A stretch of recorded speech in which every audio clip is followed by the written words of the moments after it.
സ്ത്രീകളുടെ ബുദ്ധിമുട്ടുണ്ടാക്കുക എന്ന് പറയുന്ന സമയത്ത് നമുക്കറിയാം ഈ ഒരു വേർഡ് തന്നെ പറയുന്നുണ്ട്. പോളിസിസ്റ്റ് ആണ്. എവിടെ? നമ്മുടെ ഓവറീസിൽ ചെറിയ ചെറിയ കുമിളകൾ പോലെ സിസ്റ്റ് ഉണ്ടാവുന്നു. അതുമൂലം എന്ത് സംഭവിക്കുന്നില്ല? ഓവുലേഷൻ പ്രോപ്പറായിട്ട് നടക്കുന്നില്ല. അവരുടെ മെൻസസിലൊക്കെ ഒരുപാട് ഇറഗുലാരിറ്റീസ് വരിക. ഇതിനെയാണ് ശരിക്കും പോളിസിസ്റ്റിക് ഒവാരിയൻ ഡിസീസ് എന്ന് പറയുന്നത്. ഈ ഭാഗങ്ങളിലൊക്കെ കൂടുതലായിട്ട് എന്താവുക? രോമത്തിന് കട്ടി വെക്കുക. അതുപോലെ തന്നെ അംബിലിഗസിൻ്റെ ഏരിയ, ആ ഒരു നാഭിയുടെ ഏരിയയിലൊക്കെ കൂടുതലായിട്ടും രോമത്തിന് കട്ടി വെക്കുന്നതൊക്കെ ഇങ്ങനെ PCOD ഉള്ള പെൺകുട്ടികളുടെ ലക്ഷണങ്ങളാണ്.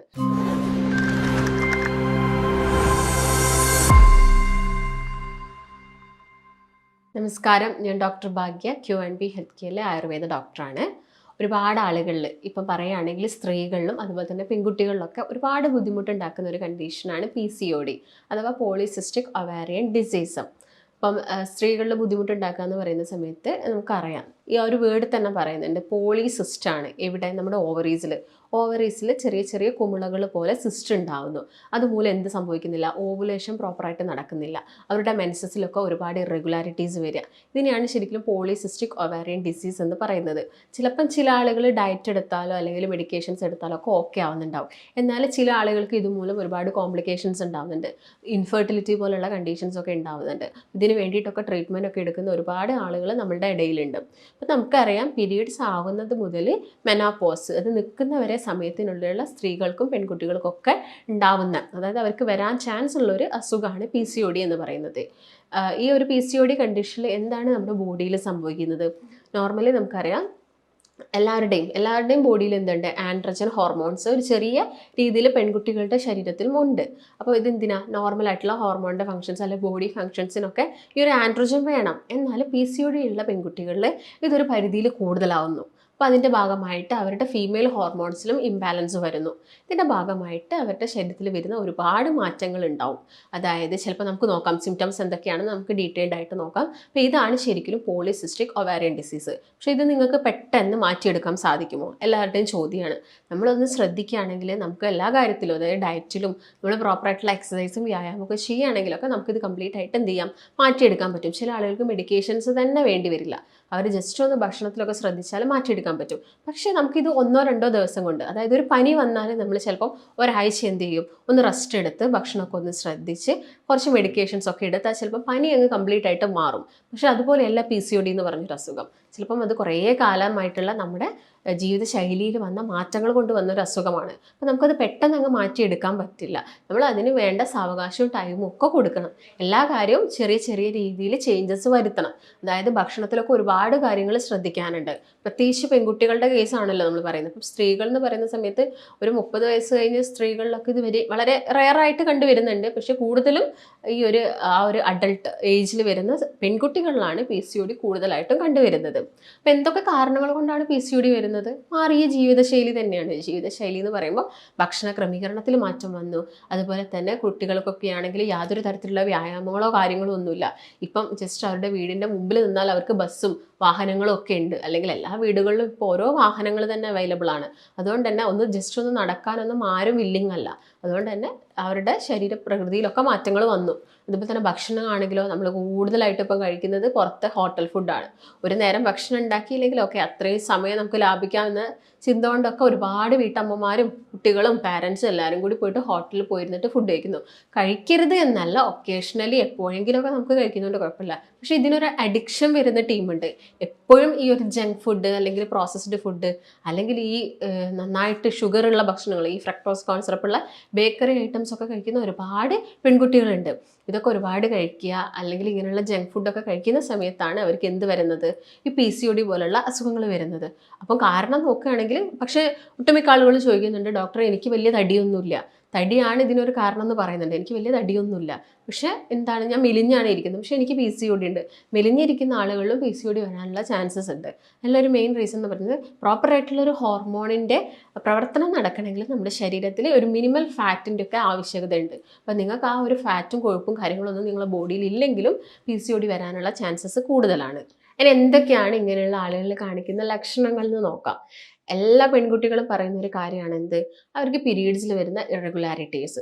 അപ്പം ഇതുമൂലം അവർക്ക് ഭയങ്കര മാനസികമായിട്ടുള്ള വിഷമങ്ങളും കാര്യങ്ങളും ഒക്കെ ഉണ്ടാവും. പീരീഡ്സ് ഒന്നും ആയിട്ടില്ലെങ്കിൽ, അല്ലെങ്കിൽ അവരുടെ സൗന്ദര്യത്തിൽ വരുന്ന എന്തെങ്കിലും ചെറിയ ചെറിയ മാറ്റങ്ങളൊക്കെ അവരിൽ ഒരുപാട് മെൻ്റൽ സ്ട്രെസ്സും ടെൻഷൻസും ഉണ്ടാക്കുന്നുണ്ട്. അതുമൂലം ഈ കണ്ടീഷൻ വീണ്ടും കൂടുകയാണ് ചെയ്യുന്നത്. പിന്നെ നിങ്ങൾക്ക് എന്തെങ്കിലും ഇങ്ങനെ മാനസിക സമ്മർദ്ദം എന്തെങ്കിലും കാര്യങ്ങൾ ഉണ്ടെങ്കിലും നിങ്ങൾക്ക് PCOD വരാനുള്ള ചാൻസസ് ഉണ്ട്.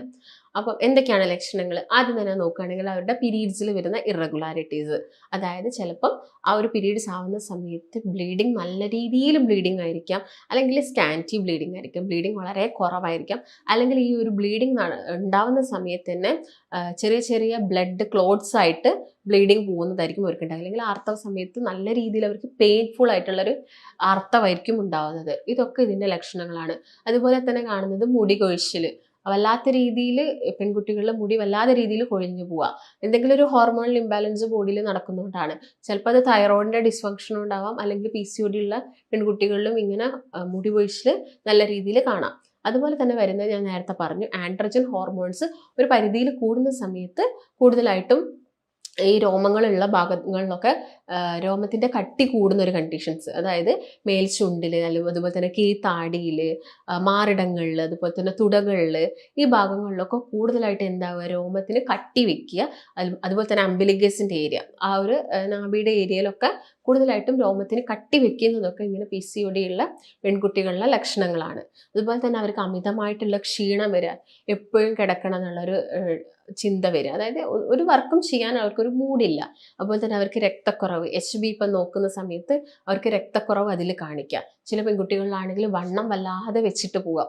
ഇപ്പം നിങ്ങൾക്ക് പീരീഡ്സ് ഒക്കെ ആയിട്ട് ഒരു ആദ്യത്തെ 2 വർഷം പീരീഡ്സിൽ ഇറഗുലാരിറ്റീസ് ഒക്കെ കാണിക്കുന്നുണ്ടെങ്കിൽ അത് PCOD ആണെന്നൊന്നും നമുക്ക് പറയാൻ പറ്റില്ല. അത് നോർമലി അങ്ങനെ ചില പെൺകുട്ടികളിൽ കാണിക്കാറുണ്ട്. അതുപോലെ തന്നെ ഇപ്പോൾ പെൺകുട്ടികളുടെ കേസൊക്കെ നോക്കുകയാണെങ്കിൽ അവർക്ക് ഈ വരുന്ന ഒരു കറുപ്പ് നിറമാണ്, ഒരു ഡിസ്കളറേഷൻ, പ്രത്യേകിച്ച് കഴുത്തിന് ചുറ്റും കറുപ്പ് നിറം ഉണ്ടാവുക, കൈമുട്ടുകളിൽ കറുപ്പ് നിറം വരിക, ആംപിറ്റിൽ കൂടുതലായിട്ട് കറുപ്പ് നിറം വരിക, തുടയുടെ ഭാഗങ്ങളിൽ കറുപ്പ് നിറം കൂടുതലായിട്ട് വരുന്നതൊക്കെ ഇതിൻ്റെ ഒരു ലക്ഷണമാണ്. അതുപോലെ തന്നെ അവരുടെ ഫേസ് കുറച്ചും കൂടി ഒരു എണ്ണമയമായിട്ട് മുഖക്കുരുയൊക്കെ വരാനുള്ള ചാൻസുകളൊക്കെ ഇങ്ങനെയുള്ള ആളുകളിൽ കൂടുതലായിട്ട് നമ്മൾ കണ്ടുവരാറുണ്ട്. ഇങ്ങനെ PCOD ഉള്ള ആളുകൾ ശ്രദ്ധിക്കേണ്ട കാര്യങ്ങൾ എന്തൊക്കെയാണ്? അപ്പോൾ ആദ്യം തന്നെ ഞാൻ പറഞ്ഞു, നിങ്ങൾ ആദ്യം തന്നെ ഒരു മരുന്നിനെ ഡിപ്പെൻഡ് ചെയ്യരുത്. പെട്ടെന്ന് തന്നെ എനിക്ക് PCOD മാറണം, പെട്ടെന്ന് തന്നെ കൺസീവ് ആവണം എന്ന് കരുതിയിട്ട് നിങ്ങൾ ആദ്യം തന്നെ ഒരു മരുന്നിനെ ഡിപ്പെൻഡ് ചെയ്യാതെ നിങ്ങളുടെ ഭക്ഷണ ക്രമീകരണത്തിൽ നല്ലൊരു ചേഞ്ചസ് വരുത്തുക. നല്ല എക്സസൈസ് ചെയ്യുക, അതായത് ശരീരം വേർക്കുന്ന രീതിയിലുള്ള എക്സസൈസുകൾ ചെയ്യുക, കാർഡിയക് എക്സസൈസ് പോലുള്ള എക്സസൈസ് ചെയ്യുക. അതുപോലെ തന്നെ യോഗകളൊക്കെ പ്രാക്ടീസ് ചെയ്യുക. ഇതിൻ്റെ കൂടെ തന്നെ നിങ്ങൾ എന്ത് ചെയ്യുക, ഭക്ഷണം കൺട്രോൾ ചെയ്യുക. ഭക്ഷണം കൺട്രോൾ ചെയ്യുക എന്ന് പറയുന്ന സമയത്ത് കൂടുതലായിട്ടും കാർബോഹൈഡ്രേറ്റ്, അന്നജം വരുന്ന ഭക്ഷണങ്ങൾ, അതുപോലെ തന്നെ ഷുഗർ കണ്ടന്റ് കൂടുതലുള്ള ഭക്ഷണങ്ങൾ മാക്സിമം ഒഴിവാക്കിയിട്ട് ബാക്കിയുള്ള എല്ലാ ഭക്ഷണങ്ങളും നമുക്ക് എടുക്കണം. അതായത് പ്രോട്ടീൻ കണ്ടന്റ് ഉള്ള പയർ, ചെറുപയർ വർഗ്ഗത്തിൽപ്പെടുന്ന എല്ലാ ഭക്ഷണങ്ങളും എടുക്കുക. ഫ്രൂട്ട്സ് നന്നായിട്ട് കഴിക്കുക. അതുപോലെ തന്നെ പാലൊക്കെ കുടിക്കുകയാണെങ്കിൽ പാട നീക്കിയിട്ടൊക്കെ പാലെടുക്കാൻ വേണ്ടിയിട്ട് നോക്കുക. പ്രോബയോട്ടിക് ആയ തൈരും മോരും ഒക്കെ നിങ്ങൾ കഴിക്കുന്നതുകൊണ്ട് വലിയ ബുദ്ധിമുട്ടൊന്നുമില്ല. അപ്പോൾ നിങ്ങൾക്ക് ഒരു വീക്കിലി നിങ്ങൾക്ക് ഒരു 3 times ഒക്കെ ഒരു നല്ലൊരു പ്രോബയോട്ടിക് ഒക്കെ നമ്മുടെ ഭക്ഷണത്തിൽ ഇൻക്ലൂഡ് ചെയ്യുന്നത് നല്ലതാണ്. അതുപോലെ തന്നെ നിങ്ങൾക്ക് മുട്ട കഴിക്കുന്നതുകൊണ്ട് വലിയ പ്രശ്നമില്ല. ഈ റെഡ് മീറ്റ് ഒക്കെ കുറച്ച് ഒഴിവാക്കുക, അതായത് ഓവറായിട്ട് കൊഴുപ്പ് നമ്മുടെ ശരീരത്തിൽ എത്തുന്നത് കുറച്ച് ഒഴിവാക്കാൻ വേണ്ടിയിട്ട് ശ്രദ്ധിക്കാം. ഇങ്ങനെയുള്ള പെൺകുട്ടികളുടെ കേസൊക്കെ നോക്കുകയാണെങ്കിൽ അവർക്ക് പിന്നീട് ഫാറ്റി ലിവർ പോലുള്ള അസുഖങ്ങൾ വരാനുള്ള ചാൻസസ് ഉണ്ട്. കൊളസ്ട്രോൾ കൂടി നിൽക്കാം, ഇൻസുലിൻ റെസിസ്റ്റൻസ് ശരീരത്തിൽ ഉണ്ടാവാം. ഇതിൻ്റെ ഭാഗമായിട്ട് അവർക്ക് പിന്നീട് ഡയബറ്റീസ് വരാം. ചിലപ്പം അവർ പ്രഗ്നൻ്റ് ആവുന്ന സമയത്ത് ഡയബറ്റീസ് വരാനുള്ള ചാൻസസ് ഒക്കെ കൂടുതലാണ്. അപ്പം ആദ്യം തന്നെ ഒരു ഇനീഷ്യൽ സ്റ്റേജിൽ തന്നെ നിങ്ങൾ എന്ത് ചെയ്യുക, ഈ പറഞ്ഞ കാര്യങ്ങൾ, മധുരം കൂടുതലായിട്ടുള്ള ഭക്ഷണങ്ങൾ കുറയ്ക്കുക, ഈ സോഫ്റ്റ് ഡ്രിങ്ക്സുകൾ കുറയ്ക്കുക, അതുപോലെ പാക്കറ്റിൽ കിട്ടുന്ന എല്ലാ ഭക്ഷണങ്ങളും മാക്സിമം കുറയ്ക്കാൻ വേണ്ടി നോക്കുക. ഇപ്പം വീട്ടിൽ നിന്ന് നിങ്ങൾ ചോറ് ഒഴിവാക്കണം എന്നല്ല, കാർബോഹൈഡ്രേറ്റ് ഒഴിവാക്കണം എന്ന് പറഞ്ഞതിൽ ചോറ് കംപ്ലീറ്റ് ആയിട്ട് ഒഴിവാക്കണമല്ലോ. ഇപ്പോൾ കുത്തരി ചോറൊക്കെ ആണെങ്കിൽ നിങ്ങൾക്ക് കഴിക്കാം. വൈറ്റ് റൈസ് ആണെങ്കിൽ നിങ്ങൾക്ക് ഡെയിലി ഒരു ചെറിയ കപ്പ് വൈറ്റ് റൈസ് എടുക്കുന്നതുകൊണ്ട് വലിയ ബുദ്ധിമുട്ടുകളൊന്നുമില്ല. അതുപോലെ ചെറു മത്സ്യങ്ങളൊക്കെ നന്നായിട്ട് നിങ്ങളുടെ ഭക്ഷണത്തിൽ ഇൻക്ലൂഡ് ചെയ്യുക. ഇപ്പം omega-3 ഫാറ്റി ആസിഡ്സ് വരുന്ന മത്തി, അയല, അതുപോലെ തന്നെ ചെറിയ ചെറിയ മത്സ്യങ്ങളൊക്കെ നിങ്ങളുടെ ഭക്ഷണത്തിൽ ഇൻക്ലൂഡ് ചെയ്യുക. ഇതിൻ്റെ കൂടെ തന്നെ നമുക്ക് ചിലപ്പം കുറച്ച് വൈറ്റമിൻസും ഒക്കെ എന്ത് ചെയ്യണം, സപ്ലിമെൻറ്റ്സ് ആയിട്ട് കഴിക്കേണ്ടി വരും. നമുക്ക് പ്രോപ്പറായിട്ട് ബോഡിയിൽ കാൽഷ്യം, മഗ്നീഷ്യം, സിങ്ക്, അതുപോലെ തന്നെ വിറ്റാമിൻ B12 ഇതൊക്കെ പ്രോപ്പറായിട്ട് വേണം. വൈറ്റമിൻ E ഒരുപാട് വേണം. അതിന് വേണ്ടിയിട്ട് നിങ്ങൾ നന്നായിട്ട് അവോക്കാഡോ, നിലക്കടല, അതുപോലെ നെയ്യൊക്കെ ആണെങ്കിൽ നമ്മുടെ വീട്ടിൽ തന്നെ ഉണ്ടാക്കുന്ന നെയ്യൊക്കെ നമുക്ക് യൂസ് ചെയ്യാവുന്നതാണ്. ഈ ബേക്കറിയിൽ നിന്ന് കിട്ടുന്ന ബേക്ക്ഡ് ആയിട്ടുള്ള ഐറ്റംസ് മാക്സിമം കുറച്ചുകൊണ്ട് നമ്മളെ വീട്ടിൽ കിട്ടുന്ന ഹെൽത്തി ആയിട്ടുള്ള ഫുഡൊക്കെ കഴിക്കുകയാണെങ്കിൽ നമുക്ക് PCOD ഒക്കെ ഒരു പരിധി വരെ കൺട്രോൾ ചെയ്യാൻ പറ്റും. എന്നിട്ടും ഇത് മാറുന്നില്ല, നിങ്ങൾ ഇങ്ങനെയൊക്കെ ചെയ്തിട്ടും ഇത് മാറുന്നില്ലെങ്കിൽ അവിടെ ഒരു നമുക്ക് പ്രോപ്പർ അല്ലാത്ത രീതിയിലൊരു ഹോർമോണൽ ഇംബാലൻസ് ഒക്കെ നടക്കുന്നുണ്ടായിരിക്കാം. അതുകൊണ്ട് നിങ്ങൾ ചിലപ്പോൾ എന്ത് ചെയ്യേണ്ടി വരും, മരുന്നുകളൊക്കെ സ്റ്റാർട്ട് ചെയ്യേണ്ടി വരും. നിങ്ങൾ ശ്രദ്ധിക്കേണ്ട കാര്യം എന്ന് പറയുന്നത് മെയിനായിട്ടും നന്നായിട്ട് ഡയറ്റ് ശ്രദ്ധിക്കുക, എക്സസൈസ് ചെയ്യുക, നന്നായിട്ട് വെള്ളം കുടിക്കുക, ഒരു വിറ്റാമിൻ ഡി ഒക്കെ ബോഡി കിട്ടുന്ന രീതിയിൽ ഒരു 11 മണിക്ക് ശേഷമുള്ള വെയിലൊക്കെ കൊള്ളുക. ഈ കാര്യങ്ങളൊക്കെ പ്രോപ്പറായിട്ട് ശ്രദ്ധിക്കുകയാണെങ്കിൽ നമുക്ക് PCOD പോലുള്ള അസുഖങ്ങൾ, അതായത് ജീവിതശൈലി രോഗങ്ങളെല്ലാം തന്നെ നമുക്കൊരു പരിധി വരെ എന്ത് ചെയ്യാൻ പറ്റും, നമുക്ക് നിയന്ത്രിക്കാൻ പറ്റും. അപ്പോൾ നിങ്ങൾക്ക് എന്തെങ്കിലും സംശയങ്ങളോ കാര്യങ്ങളോ ഒക്കെ ഉണ്ടെങ്കിൽ താഴെ കാണുന്ന നമ്പറുമായിട്ട് ബന്ധപ്പെടുക. നമുക്ക് മറ്റൊരു നല്ല ഹെൽത്ത് ടോപ്പിക്കുമായിട്ട് വീണ്ടും കാണാം. നന്ദി.